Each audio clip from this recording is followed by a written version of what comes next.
왜 나를 깊은 어둠 속에 홀로 두시는지, 어두운 밤은 왜 그리 길었는지, 나를 고독하게, 나를 낮아지게, 세상 어디도 기댈 곳이 없게 하셨네.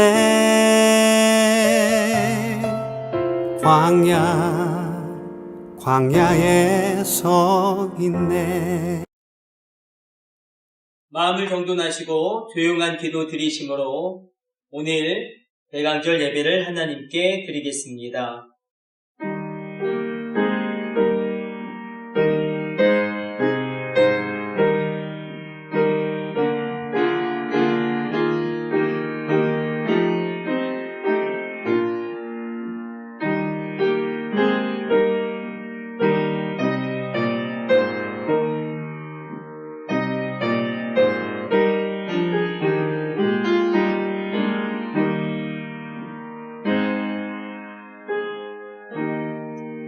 하나님은 영이시니 예비하는 자가 신령과 진정으로 영과 진리로 예배할지니라.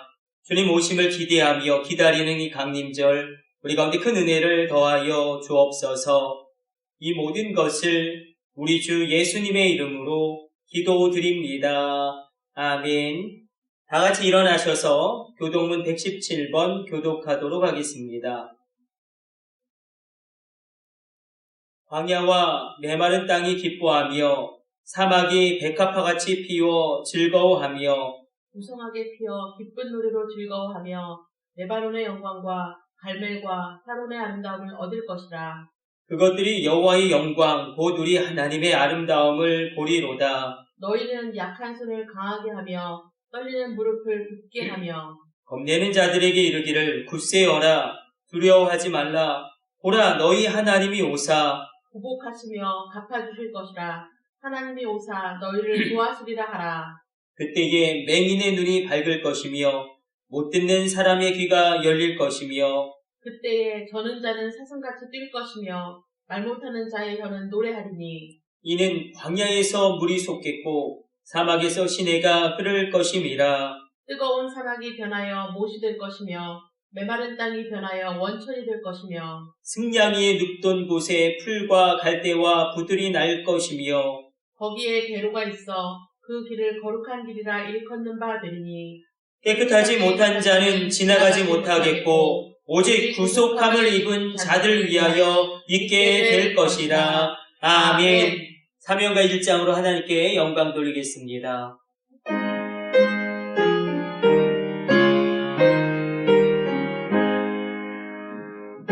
만복의 근원 하나님, 온 백성 찬송 드리고 저 천사여 찬송하세. 찬송 성부 성자 성령. 아멘. 사도신기형으로 신앙을 고백합니다. 나는 전능하신 아버지 하나님, 천지의 창조주를 믿습니다. 나는 그의 유일하신 아들 우리 주 예수 그리스도를 믿습니다.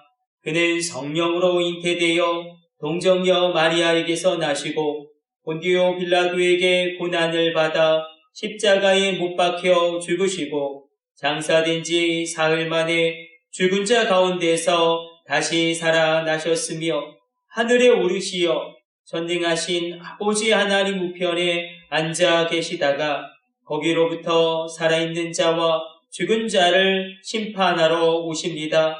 나는 성령을 믿으며 거룩한 공교회와 성도의 교제와 죄를 용서받는 것과 몸의 부활과 영생을 믿습니다. 아멘. 앉으셔서 기도하겠습니다. 하나님, 코로나의 상황 가운데 주의 백성들을 지켜 보호하여 주시고 주의 백성들의 기업과 가정과 일터와 삶의 모든 영역 가운데 하나님의 큰 은혜와 공급하심이 넘쳐나게 하여 주옵소서. 특별히 우리의 어린 자녀들 코로나로 말미암아 학력 격차가 발생하지 아니하도록 저들에게 요셉의 지혜와 다니엘의 총명으로 더하여 주시고 우리 중학교 고등학교 아이들 하나님께서 놀라운 비전을 더하여 주사 달려가며 다윗처럼 성벽을 뛰어넘으며 하나님께 온전히 몰입해 들어가는 믿음의 사람들 되게 하여 주옵소서.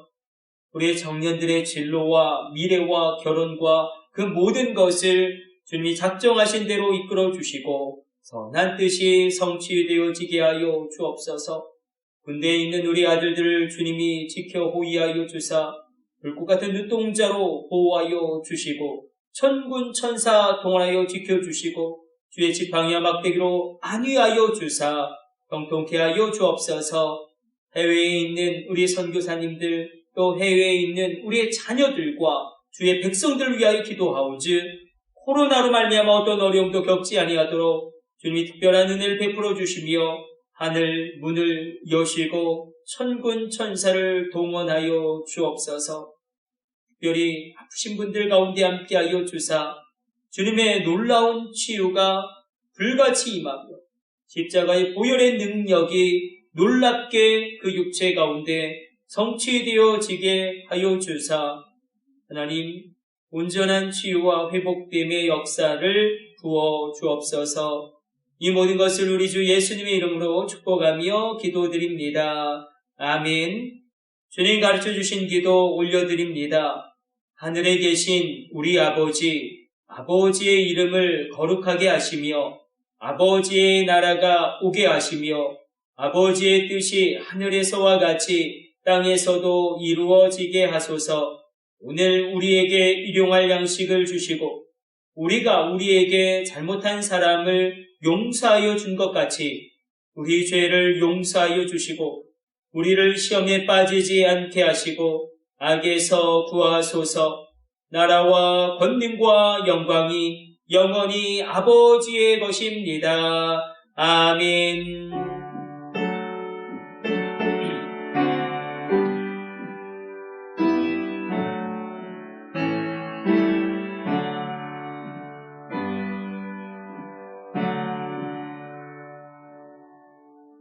봉헌 찬송 112장 들으시면서 봉헌하는 시간 갖도록 하겠습니다.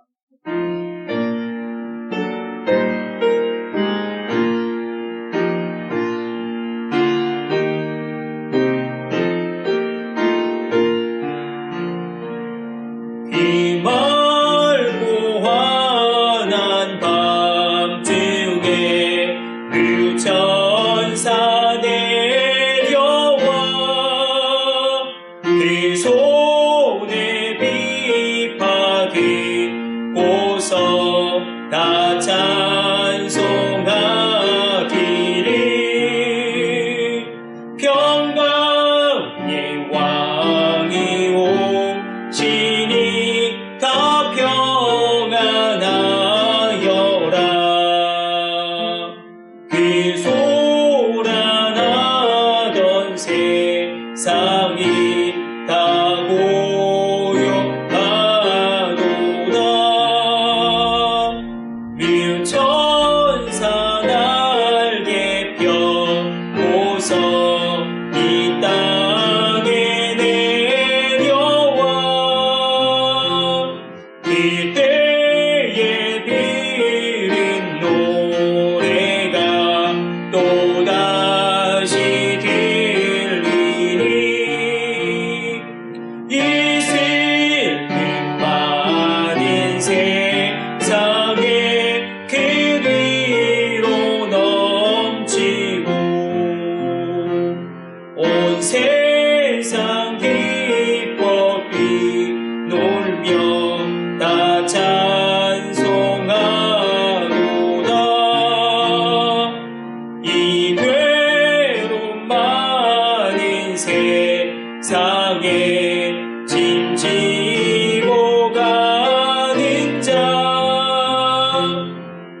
드리며 쉬어라.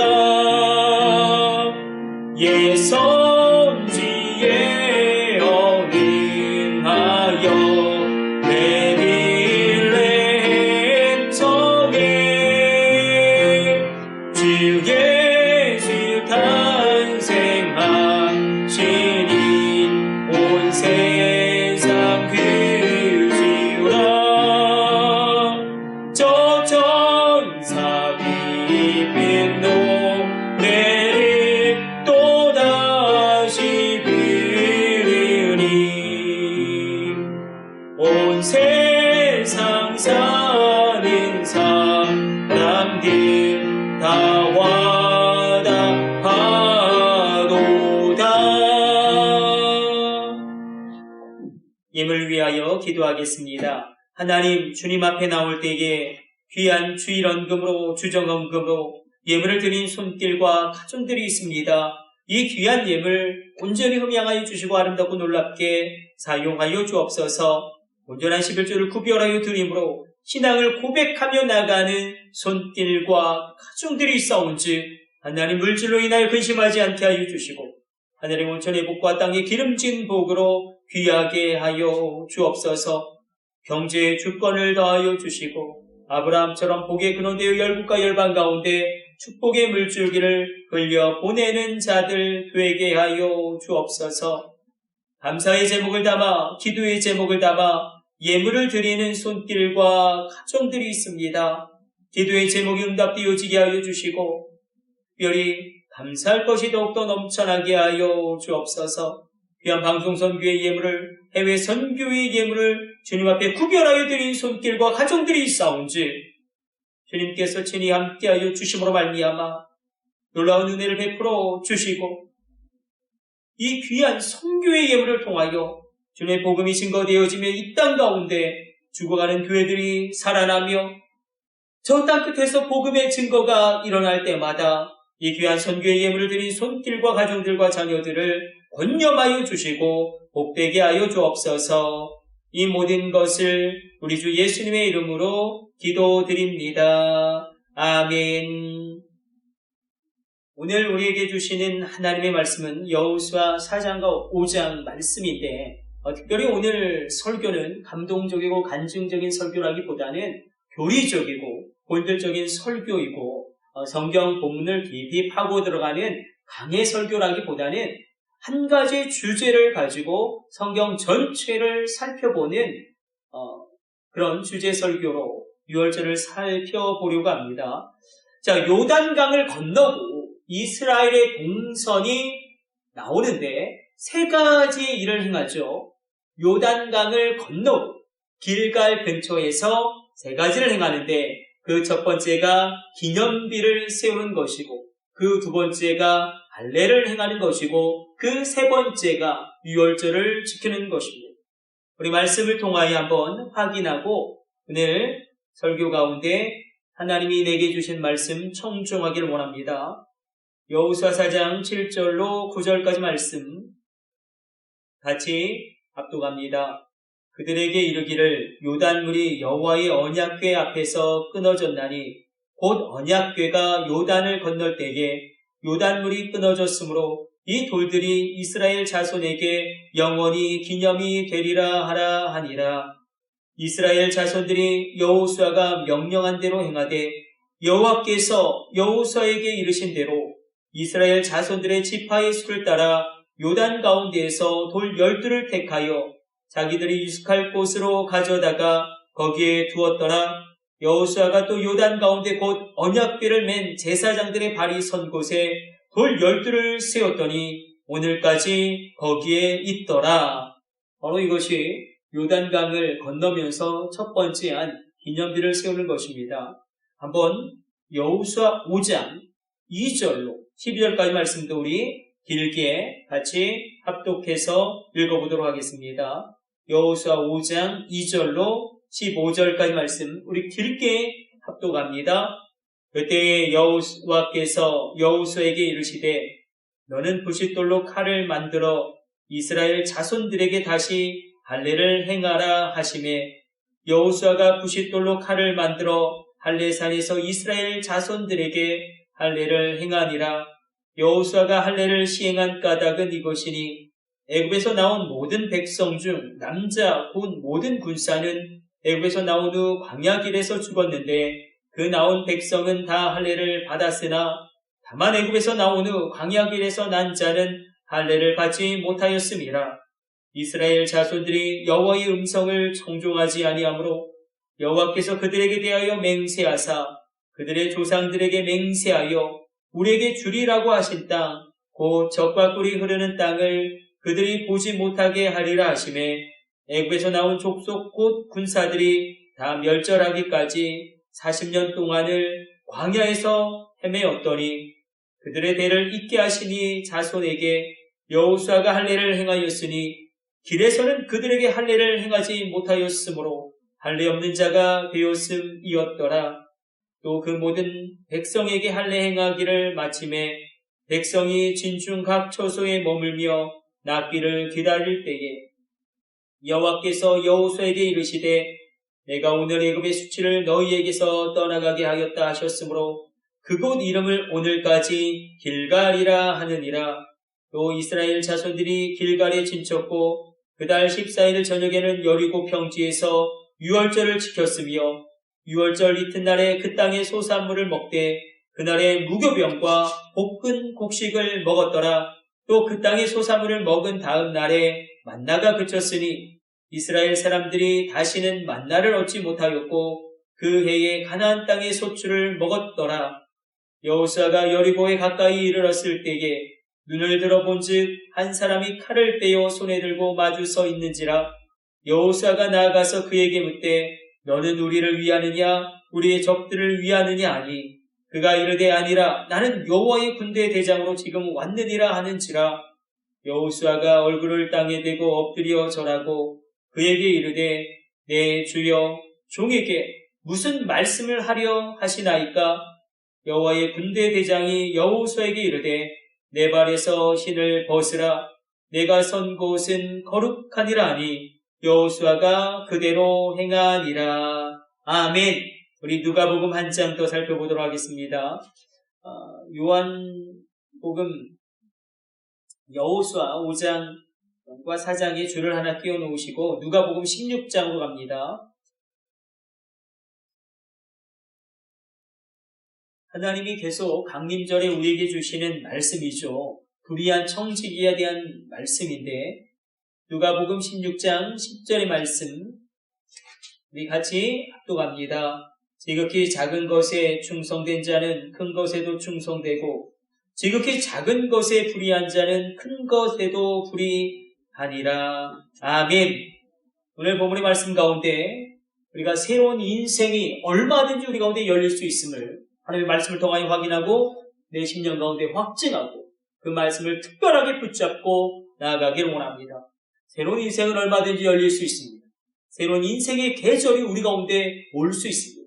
새로운 영적인 계절도 우리 가운데 확 열릴 수 있습니다. 어디 기록되어져 있습니까? 여호수아 5장 12절 말씀 우리 밑에 자막을 읽으면서 같이 살펴보도록 하겠습니다.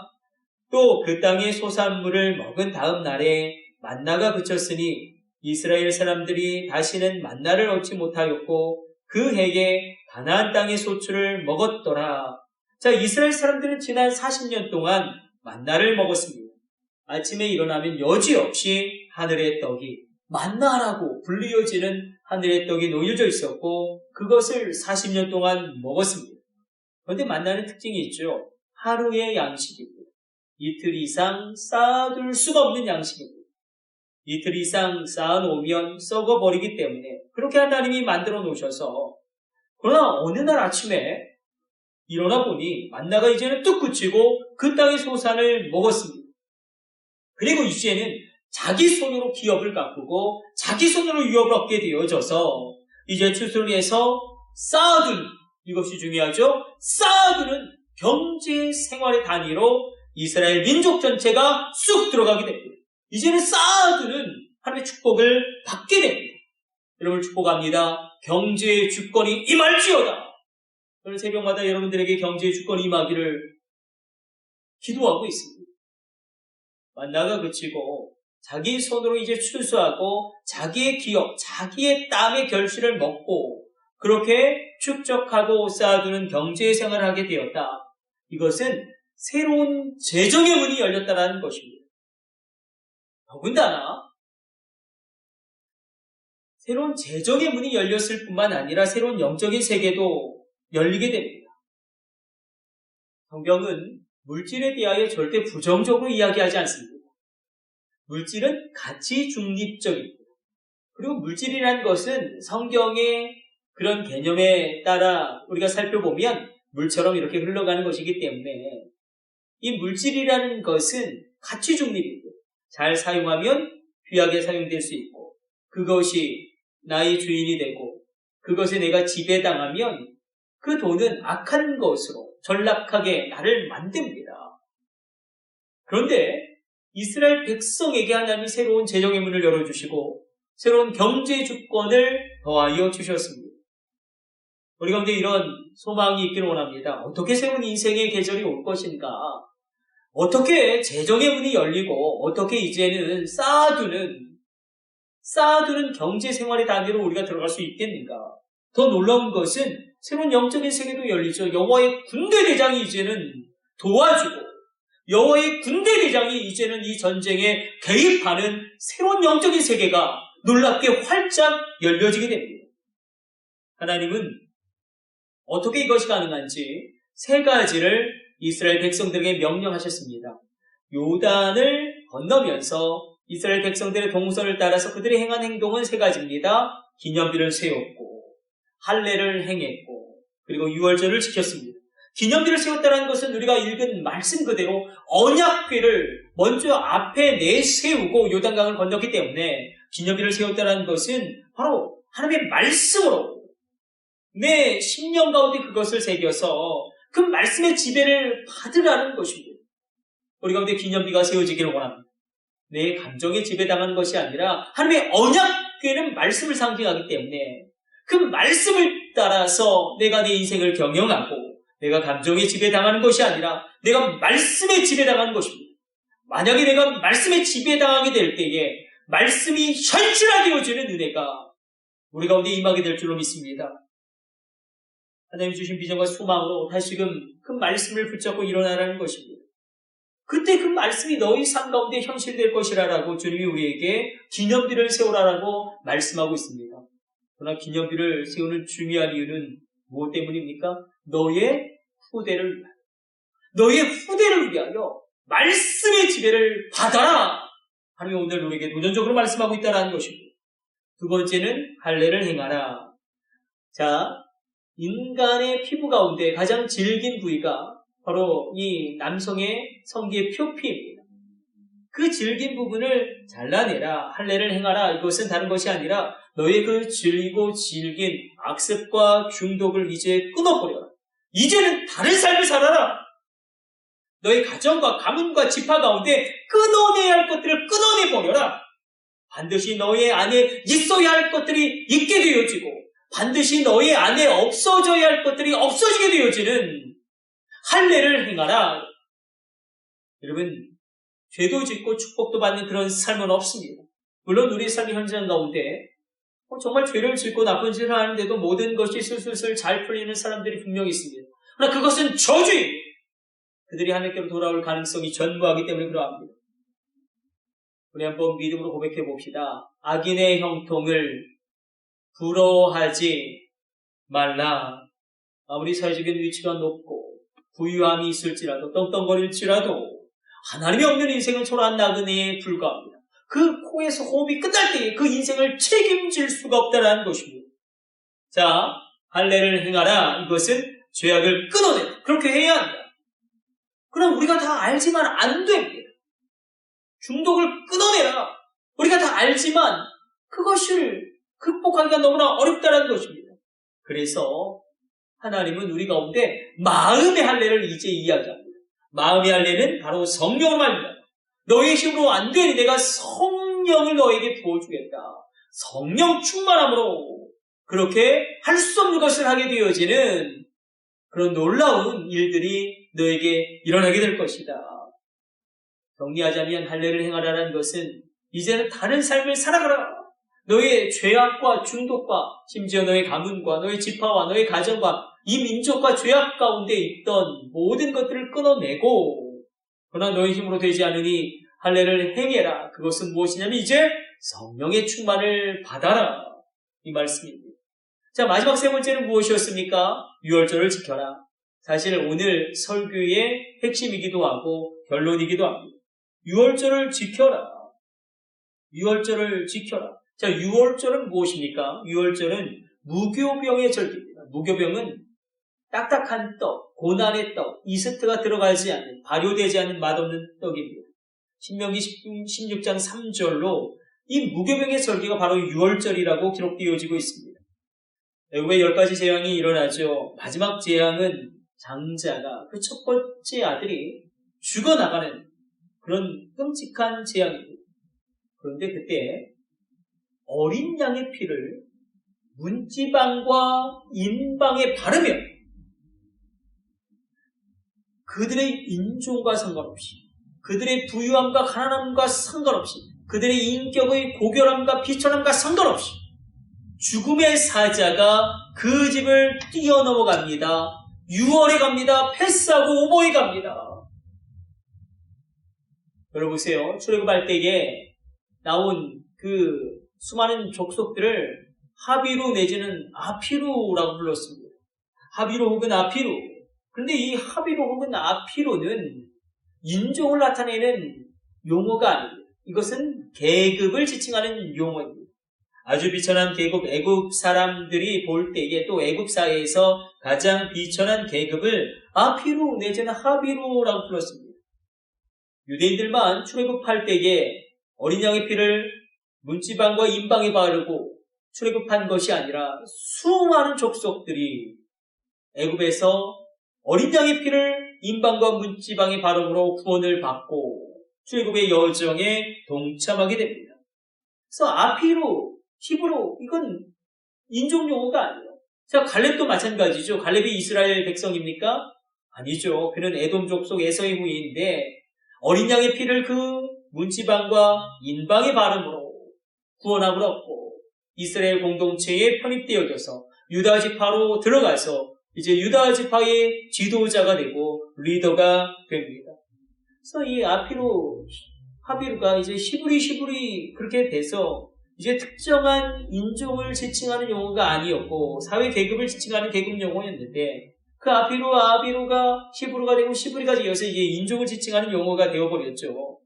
제가 말씀드리려고 하는 것은 이것입니다. 어떤 인종도, 어떤 민족도, 어떤 사회적인 계급도 어린 양의 보혈을 의지한 그들은 구원함을 얻게 되었다는 것입니다. 이 유월절에 반드시 고난의 떡을 먹죠. 맛없는 빵, 무교병, 이스트를 넣지 않는 그 맛없는 딱딱한 빵을 먹습니다. 그리고 고난을 되새깁니다. 우리가 이 유월절을 신약시대를 살고 있는 우리는 어린 양 되신 예수님의 탄생과 고난과 부활을 기념하는 성탄절과 부활절로 신약시대의 구약의 유월절의 의미를 승화시켜서 영적으로 지키고 있습니다. 영적인 유월절이 곧 성탄절과 부활절이 됩니다. 마치 고난의 떡을 먹었던 것처럼 우리가 성만찬도 하죠. 주님의 고난에 몸에 참여하고 또 주님의 그 피를 받아들임으로 말미암아 주님의 고난에 동참하고 부활에 체험케 되어지는 그런 절기를 우리가 지킵니다. 중요한 것은 이스라엘 백성들이 전식으로 유월절을 지켰더니 온전히 성탄절과 부활절을 지켰더니 어떤 일이 일어나냐면 이제는 만나가 그치고 그들의 경제생활 가운데 쌓아놓는 경제생활을 하게 됩니다. 소산을 먹게 되어지는 경제의 축복이 임하게 됩니다. 새로운 경제의 수준으로 민족 전체가 쑥 들어가게 됩니다. 뿐만 아니라 이제는 하루에 군대 장관이 나타나서 나를 도와주는 전혀 새로운 영적인 계절도 확 열려버리게 됩니다. 그렇다면 여호와의 군대 장관이 나를 도와준다. 이것이 무슨 의미가 있을까? 이것이 왜 새로운 영적인 계절이 나에게 찾아온 것인가? 우리에게 갈증과 궁금증이 있습니다. 이스라엘 백성들이 길갈에서 기념비를 세우고 할례를 행하고 유월절을 행함으로 하나님 앞에 스스로 성결하고 있을 때에, 그렇게 성결하게 하고 있을 때에 여호수아는 홀로 여리고성을 정찰하고 있습니다. 여호수아는 지금 이 여리고성의 크기와 규모에 압도당하고 있습니다. 더군다나 그 안에는 거인 족속들, 네피림 족속들이 있습니다. 고대의 존재들 가운데 가장 지적이고, 그리고 그 육체의 건장함이 놀랍도록 대단하였던 이 고대의 거인 족속, 지적 존재들, 이 네피림 족속들이 그곳에 가득 들어가 있습니다. 어떤 놈은 손가락도 6개, 발가락도 6개입니다. 어마무시합니다. 더더군다나 이스라엘은 지금 청동기 문명임에 불과한데 그들은 철병거를 소유할 정도로 철기 문명의 최첨단을 달리고 있습니다. 이 테크놀로지가 도저히 게임이 되지 않는 것입니다. 그때 여러분들이 만약에 여호수아라면 여러분들의 마음이 어떨까요? 과연 이길 수 있을까? 과연 이 한계를 극복할 수 있을까? 과연 돌파할 수 있을까? 수많은 고민과 질문과 생각들이 여호수아에게 가득합니다. 그렇게 걸어가고 있는데 어느 한 곳에 이르렀을 때에 거기에 한 사람이 서 있습니다. 그런데 칼을 빼고 서 있는 것이 아닙니까? 군대의 서열상 여호수아가 총사령관이기 때문에 여호수아 앞에서 칼을 뺄 수 있는 사람은 아무도 없습니다. 그래서 여호수아가 묻습니다. 너는 우리를 위하느냐, 우리의 적군을 위하느냐? 너는 우리 편이냐 아니면 적군이냐? 이것이 보통 우리가 생각하는 생각의 한계입니다. 내 편이냐 아니냐? 그러나 하나님의 생각은 우리의 생각과 이렇게 다릅니다. 여호와의 군대 장관은 우리의 예상을 깨는 제3의 대답을 합니다. 나는 너의 편도 아니고 너의 적군의 편도 아니다. 나는 여호와의 군대 장관이다. 여호수아, 너는 여호수아, 여호와의 편에 서라. 여호수아, 너는 하나님 편에 서라. 아무리 불가능해도 하나님이 너와 함께하면 그 일을 이룰 수 있다. 아무리 어려워도 하나님이 너와 함께 하시면 그 한계 돌파할 수 있다. 반드시 승리를 얻을 수 있다. 그 순간에 여호와의 군대 장관 앞에 여호수아가 엎드려 서랍니다. 그때 여호와의 군대 장관이 이렇게 이야기하죠. 내가 선 곳은 거룩하니 너희의 발에서 신을 벗으라. 여호수아가 여호수아 되기 위해서는 반드시 이 체험이 있어야 합니다. 내 편이냐 아니면 적군의 편이냐 이것이 아니라 하나님 앞에 먼저 서라라는 것입니다. 내가 벗어야 할 것을 벗으라라는 것입니다. 월요일에 자녀의 문제가 터지고 우리 삶의 한복판에서 화요일에는 직장의 문제가 터지고 수요일에는 건강의 문제가 발생하고 목요일에는 내 마음이 다 무너지는 감정의 문제가 생길 때에 우리는 문제 앞에 서느라 급급합니다. 그러나 먼저 하나님 앞에 서라. 하나님이 함께 하시면 너는 그 일 이룰 수 있다. 하나님이 이렇게 말씀하고 있다는 것입니다. 여호와의 군대 장관이 여호수아를 도울 뿐만 아니라 이스라엘 민족의 전체 그 전쟁 구도를 이끌어가게 됩니다. 저는 이렇게 오늘 본문의 말씀을 적용해 보길 원합니다. 여호와의 군대 장관이 돕는다. 이것을 이렇게 한번 이 시대의 언어로 우리 삶에 적용해 보길 원합니다. 하늘 문이 열린다. 하늘 문이 열리면 하나님의 지혜가 나의 지혜가 될 줄로 믿습니다. 하늘 문이 열리면 하나님의 능력이 나의 능력이 될 줄로 믿습니다. 하늘 문이 열리면 내가 이전에는 생각하지 못했던 것을 내가 생각하게 될 줄로 믿습니다. 하늘 문이 열리면 내가 이전에는 말할 수 없었던 그것을 말하게 되어지는 놀라운 반전이 일어나게 됩니다. 사실 우리가 코로나의 상황 가운데 또 우리가 살아가는 인생의 이 걸음걸음이 굉장히 어렵습니다. 열악합니다. 이 열악한 상황에서 우리가 세상과 어떻게 싸워야 할 것인가? 성경은 우리에게 이야기합니다. 다른 싸움을 하라고 이야기합니다. 우리가 어떻게 세상과 싸워서 생존할 수 있고 승리할 수 있겠는가? 다른 싸움을 할 때에 다른 승리가 온다는 것입니다. 다른 싸움이 무엇이냐면 여호와의 군대 장관이 나를 도와주는 싸움입니다. 다른 싸움이 무엇이냐면 바로 하늘문이 열려지는 싸움입니다. 여호와의 군대 장관이 나를 도와야 합니다. 하늘문이 열려야 합니다. 압도적인 하늘의 도심이 있을지어다. 상상을 초월한 하나님의 지혜가 여러분에게 임하게 될 것입니다. 인간이 범접할 수 없는 능력이 하늘로부터 여러분 가운데 임하게 될 것입니다. 성경을 보게 되면 여호와의 군대 장관이 싸우는 하늘문이 열리는 싸움이 참으로 많습니다. 자, 이스라엘이 출애굽할 때에 아말렉이 공격해 들어오죠. 그때 모세가 산 위에서 기도합니다. 산 위에서 기도하는데 그의 손이 올라가면 산 밑에서 전쟁에서 이스라엘 백성들이 이기고, 모세가 지쳐서 기도의 손이 내려가면 이스라엘 백성들이 아말렉에게 패합니다. 그때에 아론과 훌이 모세의 오른손과 왼손을 받침으로 말미암아 하늘문이 열리고 여호와의 군대의 장관이 개입함으로 말미암아 그 전쟁에서 승리하게 됩니다. 자, 여호수아가 여리고성을 도를 때도 마찬가지입니다. 아니, 7바퀴 돈다고 성이 정말 무너질까요? 꿈쩍이나 하겠습니까? 그러나 세상과는 전혀 다른 방식으로 말씀에 순종하며 나갈 때에 여호와의 군대 장관이 개입하고 여리고성이 무너지게 되고 하늘문이 열려지게 됩니다. 자, 여호사밧 왕도 싸움터에 나가는데, 전쟁의 앞에 나가는데, 우리도 그런 게 있지 않습니까? 야, 이거는 정말 싸워볼 만하다. 그러나 이런 것도 있죠. 가능성 제로. 이길 가능성이 제로입니다. 가능성 제로.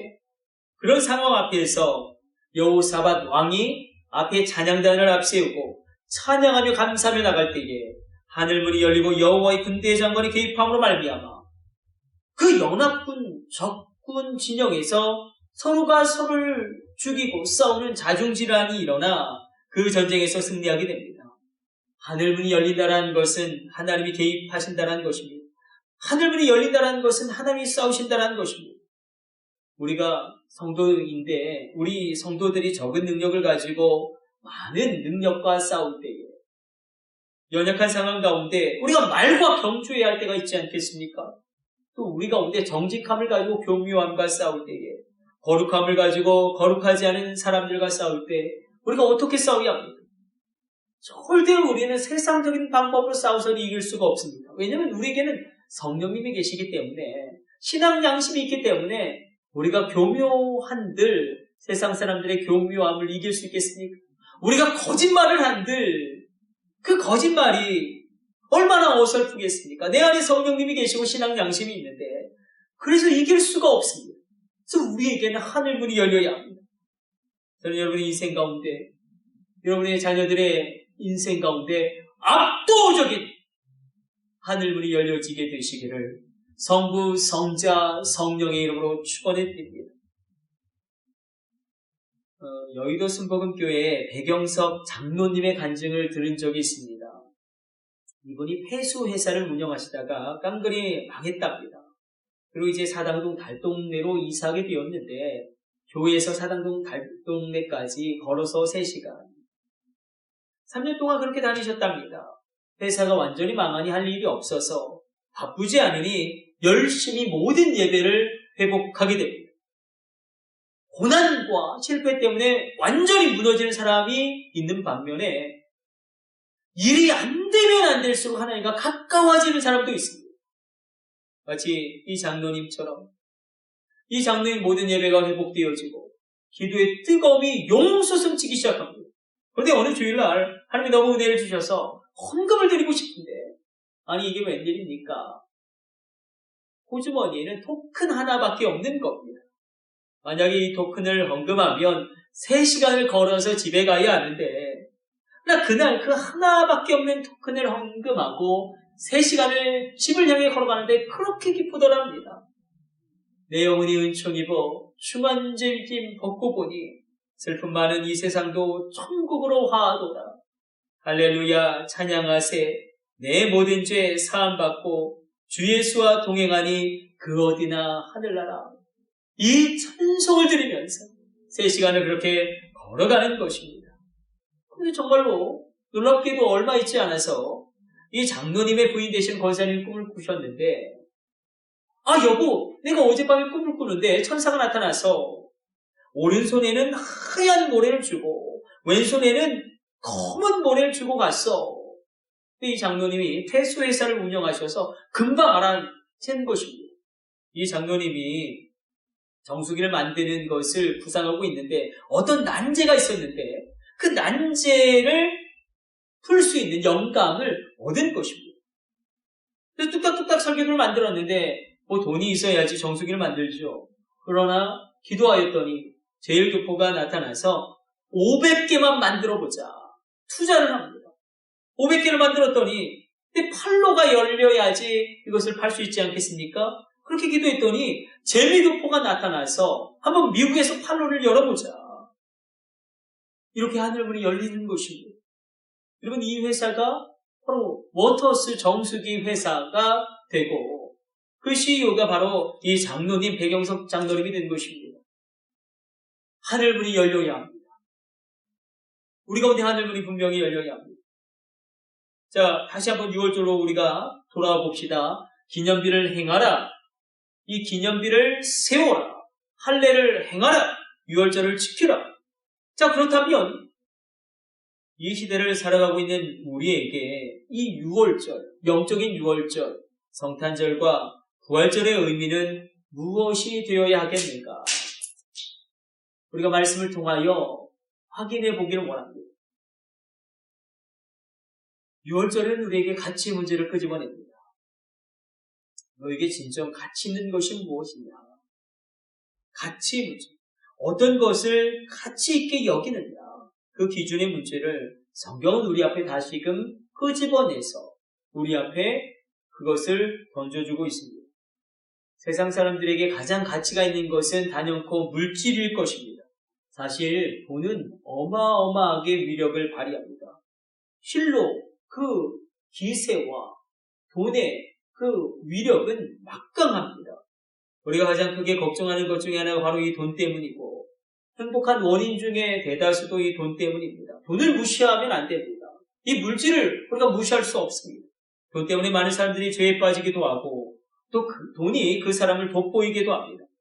돈 때문에 열등감에 빠져서 친구를 만나려고 해도 나가지 못하는 사람이 있고 돈 때문에 아주 자신감을 얻는 사람도 있습니다. 많은 사람들이 자꾸 그래서 내가 돈만 벌면 된다. 돈의 최고의 가치를 부여하고 있습니다. 그러나 물질이라는 것은 사실 내가 가지고 있지만 내 것이 아니고 다른 사람에게 갈 수 있는 그런 것이지 않습니까? 영원한 것이 아니고 내가 물질을 벌어서 가지고 있다고 해서 그것이 영원히 내 것이 되는 것도 아니고 우리가 당장 우리 주변을 살펴보아도 죽을 고생해서 돈을 벌었는데 쓰는 사람은 다른 사람일 때가 너무나 많습니다. 또 내가 갑자기 인생을 마감하게 될 때에 그 수고에서 번 돈이 죽은 나에게 어떤 유익이 될 수 있겠습니까? 누가복음 16장 10절 우리가 읽었지만 이 돈을 이렇게 표현합니다. 지극히 작은 것에 충성된 자는 큰 것에도 충성되고 지극히 작은 것에 불의한 자는 큰 것에도 불의하니라. 자, 여기서 작은 것은 돈을 말합니다. 돈이 작다라고 이야기합니다. 정말 돈이 작습니까? 천만의 말씀 만만의 말씀. 돈이 얼마나 큰 것입니까? 그 영향력, 그 가치가 얼마나 대단합니까? 그 위력이 얼마나 파괴적입니까? 성경은 절대로 돈을 무시하지 않습니다. 돈이 작다, 이것은 무슨 뜻이냐? 오늘 본문의 말씀 가운데 여기서 작다라는 개념은 비교급이죠. 뒤에 나오는 큰 것에 비하면 작은 것이다라는 거예요. 돈은 작다라는 것은 뒤에 나오는 큰 것에 비하면 작은 것이다. 돈이라는 것은 현실적으로 정말 큰 것인데 뒤에 나오는 것에 비하면 작은 것이다. 그렇다면 그 큰 것이 무엇입니까? 바로 하나님입니다. 하나님이 나에게 주실 수 있는 것입니다. 하나님과 돈을 비교해 볼 때 돈은 작은 것입니다. 하나님이 주실 수 있는 것과 돈을 비교해 볼 때에 돈은 작은 것입니다. 우리의 구원은 얼마나 놀라운 가치입니까? 하나님이 내게 주시는 특별한 그런 치유하심의 은혜와 회복하심은 얼마나 큰 능력입니까? 하나님에 비하면 돈은 작은 것이다. 하나님이 나에게 주실 수 있는 것에 비하면 돈은 작은 것이다. 성경적 물질관을 위해서 중요한 첫걸음은 바로 이것입니다. 돈을 가장 가치 있게 여기지 않는 것. 돈을 가장 크게 여기지 않는 것. 특별히 우리가 가장 가치 있는 것이 나의 구원인 줄로 믿습니다. 가장 큰 것이 하나님인 줄로 믿습니다. 물질보다 크고 참되고 영원한 것, 그것이 하나님이고 하나님이 나에게 줄 수 있는 것, 특별히 나의 구원이라는 것입니다. 우리가 때때로 많은 생각을 하게 되죠. 물질을 최고의 가치로 놓게 될 때에 필연적으로 빠지게 되는 함정은 무엇이냐면 우리는 비교급 인생을 살게 됩니다. 불가피하게 됩니다. 비교하게 돼요. 사단은 비교하게 하지만 하나님은 우리로 도전하게 하십니다. 그래서 자꾸 비교합니다. 내 남편과 다른 사람의 남편을 비교할 때도 누가 돈을 더 버느냐로 그 가치를 결정합니다. 하나님 앞에서 얼마나 신실한가, 하나님 앞에서 얼마나 믿음으로 살려고 하는가가 아니라 누가 돈을 더 버느냐로 비교급 인생으로 전락하게 됩니다. 비교급 인생은 절대로 행복할 수가 없습니다. 하나님 나라는 최상급 사고죠. 하나님은 나를 최상급으로 보십니다. 하나님은 절대로 나를 다른 누구와 비교하지 않습니다. 이건 신비고 이거는 놀라운 비밀이고요. 어떻게 그것이 가능한가? 하나님이 나를 보실 때 어떻게 최상급으로 볼 수 있는가? 하나님 앞에서 우리 한 사람 한 사람이 가장 보배로운 예수피로 말미암아 구원받은 하나님의 자녀라는 것입니다. 저도 하나님 앞에서 최상의 가치가 있고 여러분도 하나님 앞에서 최상의 가치를 가지고 있습니다.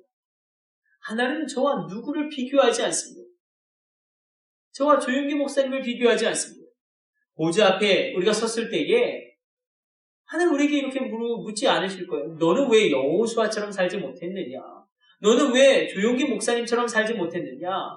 이렇게 절대로 우리에게 묻지 아니하실 것입니다. 다만 왜 너는 너답게 살지 못했느냐? 이것을 우리에게 물으실 것입니다. 그러면 여러분 자신을 최상급으로 바라보시고 여러분의 자녀도 최상급으로 바라보시고 왜? 하나님이 그렇게 보시기 때문에 말씀을 정리하려고 합니다. 요단강을 건너서 이스라엘 백성들이 세 가지 동선을 따라서 우리가 그들이 무엇을 행하는지를 지켜보았습니다.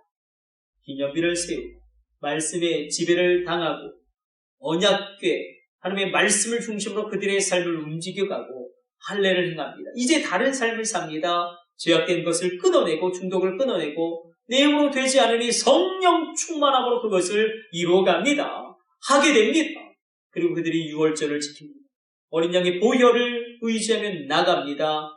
그때에 그들에게 새로운 재정의 문이 열리고 그들이 스스로 쌓아두는 경제생활의 단위로 들어가게 되고 더 중요한 것은 여호와의 군대장관이 그들을 돕는 하늘문이 열려지는 놀라운 은혜를 받아 누리게 됩니다. 여러분 이 유월절, 영적인 유월절 성탄절을 앞두고 다시 한번 우리가 나에게 그렇다면 하나님이 나를 최상급으로 바라보고 있는데 하나님이 나를 가장 귀하게 여기셔서 하나님의 아들, 아니 하나님 자신과 나를 맞바꾸셨는데 내가 하나님 옆에 얼마나 존귀한 존재인지를 분명히 훔치기를 원하고 우리의 가장 큰 가치가 하나님이기를 축복해드립니다.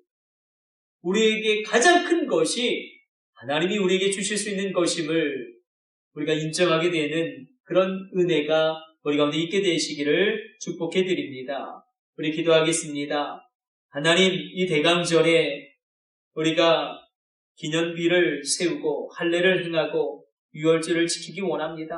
특별히 유월절을 지킬 때에 내가 가장 큰 가치를 하나님으로 두게 하여 주시고 가장 큰 것을 하나님이 나에게 주실 수 있는 것으로 인정하게 하여 주옵소서. 이 모든 것을 우리 주 예수님의 이름으로 기도드립니다. 아멘. 축도로 오늘 예배 모두 마치겠습니다. 이제는 우리 주 예수 그리스도의 놀라운 구속의 은혜와 지극히 크신 하나님 아버지의 사랑하심과 성령님의 감동하심이 오늘 온라인으로 예배드리는 모든 심령들 하나하나 그 머리머리 위에 이제부터 영원까지 함께 있을지어다. 아멘.